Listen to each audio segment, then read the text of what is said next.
Tug'ma angiodibroz malformatsiyalar turli diametrli varikoz tomirlar to'plami bo'lib, ularning devori tuzilmasi jihatidan arteriya va venalardan biroz farq qiladi. Qon tomir malformatsiyasi hududida kapillyar mavjud emas.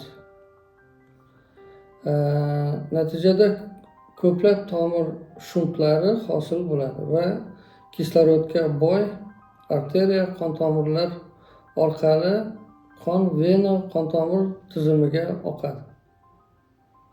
Bu venoz bosimning oshishiga olib keladi. Yon atrofdagi venalar kengayib, anevrizmalar ko'rinishiga ega bo'ladi. Arteriya vena anevrizmalari katta bo'lishi, qon oqimi tezligi yuqori bo'lishi, arteriya qonning sezilarli qismini yuzaga jalb qilib, atrofdagi miya to'qima sohalaridagi qonni o'g'irlash deb aytamiz. Rus tilida обкрадывание ga olib kelishi mumkin. Bu esa bosh miya ichi bosimining oshishiga va gipoksiyaga hamda dismetabolik ensefalopatiyaning klinik belgilariga olib keladi. Arteriya venoz malformatsiyalari har qanday joyda joylashishi mumkin, ammo ko'proq markaziy miya arteriyasi havzasida uchraydi.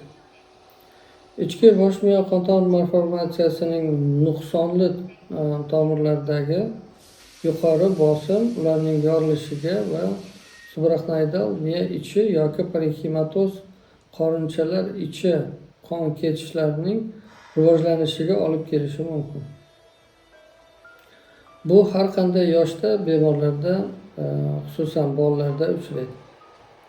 Intrakranial arteriya venoz anevrizmalari va tomir malformatsiyalari aniqlanganda bosh miya qon tomir angiografiyasi ayniqsa ma'lumotli bo'ladi. Miya ustunida atrofdagi miya to'qimalarining glioz bilan kechadigan teleangioektaziyalarga o'xshagan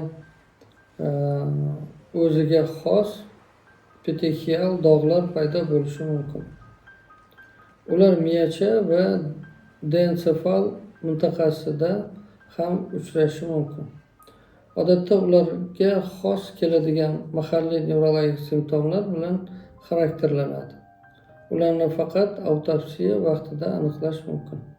E'tiboringiz uchun rahmat. Kanalimizda qoling.